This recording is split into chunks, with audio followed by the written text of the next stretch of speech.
Now to discuss, National Trial Attorney Mackenzie Joy Brennan. All right, Mackenzie, this is a big one. So the legal question at the center of this is, was the prosecutor, Lindsay Halligan, legally appointed by the president to be the interim U.S. attorney for the District of Virginia? How strong do you believe the legal arguments are on both sides of this case? I think that Comey's lawyers and James's lawyers, they have the stronger argument here. So it gets into a lot of these time limits and different statutes, but the distilled version is that under the Appointments Clause of the U.S. Constitution, the permanent U.S. attorney for any of these districts is one of those appointments that goes through the president, then senatorial advice and consent, then a vote. Now there's an act that prescribes how interim appointees are appointed to those positions. Interim appointees, the president only gets the say over the first interim appointee, has 120 days to find a permanent appointee.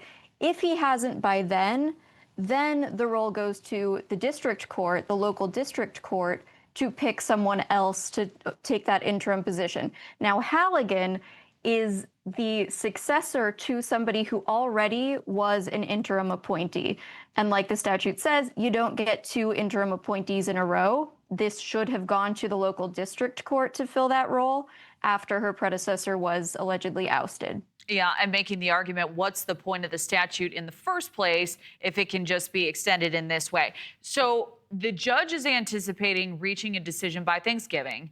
If the court does deem Halligan's appointment invalid, what are the implications? Can these indictments stand? That's the big question here.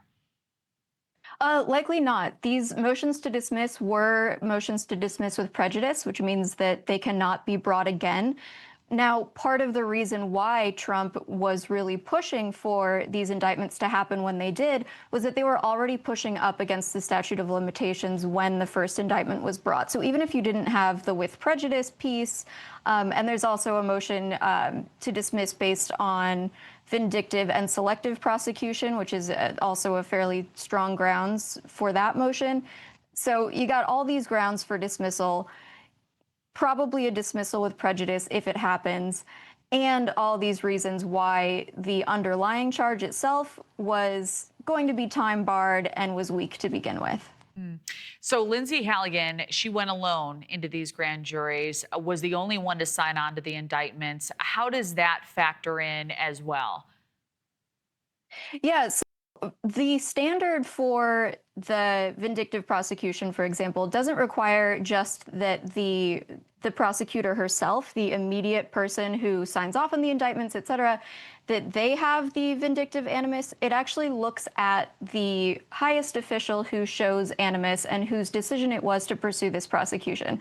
For better or worse, with Trump, we have a really significant paper trail through things on Truth Social about what the animus was behind these prosecutions, and that he berated Bondi when they did not take place. Obviously, we have Halligan's predecessor being ousted in a very Nixon-esque Saturday Night Massacre sort of role playing out when he was uncomfortable pursuing those prosecutions. So, you know, it fell to her because it looks like, was willing to sign off on the indictments. But really, the animus question with this motion to dismiss looks at the animus of her bosses, and that, in this case, is Trump.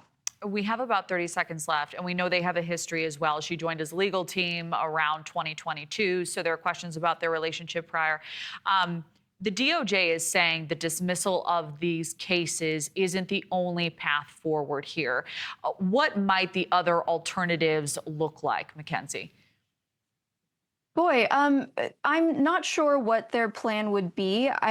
This was a relatively weak case on its face. These false statements, it wasn't even clear in the congressional record that they were referring to whose statements they were looking at. But given that it was a relatively weak case, I could see them trying to find something else. The good and the bad is that this was largely a politically motivated prosecution choice, it looks like, from the record that we have. So if that's all they're looking at, I could see them trying something similar with a slightly different fact pattern. All right. right. Well, we'll be staying tuned and checking back in with you. Mackenzie Joy Brennan, always a pleasure. Thank you. Thank you.